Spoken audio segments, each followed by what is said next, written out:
लोकसभा चुनाव में बसपा को करारी हार मिली थी। लोकसभा में मायावती की पार्टी शून्य पर सिमट गई थी, लेकिन उसके बावजूद पार्टी उपचुनाव की तैयारियों को धार देने में जुट गई है। भले ही अभी यूपी विधानसभा उपचुनाव की तारीखों का ऐलान ना हुआ हो, मगर सभी 10 सीटों पर बसपा की निगाह है। जिला और विधानसभा कमेटियों का गठन पूरा किया जा चुका है। अब सेक्टर और बूथ कमेटियों की समीक्षा की जा रही है। साथ ही प्रत्याशियों के पैनल भी लगभग तैयार हैं। इन तैयारियों की समीक्षा जल्द ही बसपा सुप्रीमो मायावती करेंगी। 2012 के बाद से बसपा का प्रदर्शन लगातार गिरता जा रहा है। पिछले विधानसभा चुनाव में उसे 1 सीट मिली थी और वोट प्रतिशत महज 12.8 रह गया था। इस लोकसभा चुनाव में वह एक भी सीट नहीं जीत सकी। वोट प्रतिशत गिरकर 9.39% पर रह गया है। इसके बावजूद चुनाव खत्म होते ही बसपा ने उपचुनाव लड़ने का ऐलान कर दिया और तैयारियों में जुट गई। बसपा सुप्रीमो के निर्देश के बाद बूथ प्रभारी से लेकर बूथ स्तर तक पदाधिकारी चुनाव की तैयारियों में पूरी ताकत से जुटे हुए हैं। यहां तक कि प्रत्याशियों के पैनल भी लगभग तैयार हैं। इस वक्त बसपा सुप्रीमो मायावती और उनके उत्तराधिकारी व राष्ट्रीय कोऑर्डिनेटर आकाश आनंद दिल्ली में हैं और दूसरे प्रदेशों में संगठन की समीक्षा कर रहे हैं। उसके बाद मायावती जल्द ही लखनऊ लौटें। यहां पर वो सभी तैयारियों की समीक्षा करेंगी। बसपा सुप्रीमो प्रत्याशियों के नामों पर अंतिम मुहर भी वहीं लगाएंगी। उपचुनाव की तारीखों का ऐलान होने के बाद जातीय समीकरण को देखते हुए प्रत्याशियों के नामों का ऐलान किया जाएगा।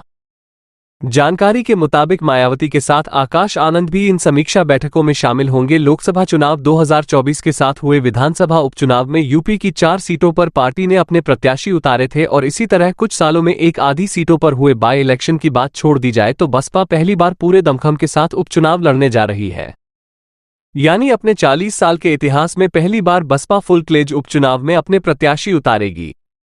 दरअसल लोकसभा चुनाव में यूपी समेत कई राज्यों में विधायक जीतकर सांसद बने हैं। ऐसे में अब उनकी विधानसभा सीट खाली है जिन पर उपचुनाव होना है। हालांकि चुनाव आयोग ने अभी इसकी तारीख की घोषणा नहीं की है, लेकिन राजनीतिक दलों ने अभी से अपनी कमर कस ली है। जैसा लोकसभा चुनाव में बसपा का प्रदर्शन रहा, उसके बाद तो हर चुनाव पार्टी के लिए साख का सवाल है। पिछले विधानसभा और लोकसभा चुनाव में वोट प्रतिशत भी तेजी से कम हुआ है। एक के बाद एक हार और लगातार गिरते वोट प्रतिशत से बसपा का राष्ट्रीय पार्टी का दर्जा भी दांव पर है। अभी 4 राज्यों में राज्य स्तरीय पार्टी होने से उसका राष्ट्रीय पार्टी का दर्जा बचा हुआ है। अगर अभी समीक्षा हो जाए तो उससे राष्ट्रीय पार्टी का दर्जा छिन जाएगा। ऐसे में उसके लिए अपना प्रदर्शन सुधारना बेहद जरूरी है। पार्टी की साख के साथ साथ ही बसपा के सामने अपने कैडर वोट को बचाने की भी बड़ी चुनौती है।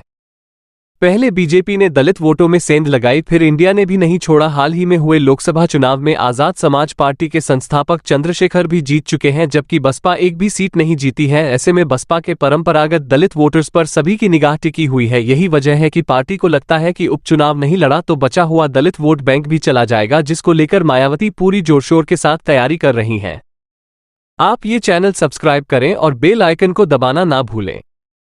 बाकी की खबरों के लिए देखते रहिए खबरवाला 24 न्यूज़।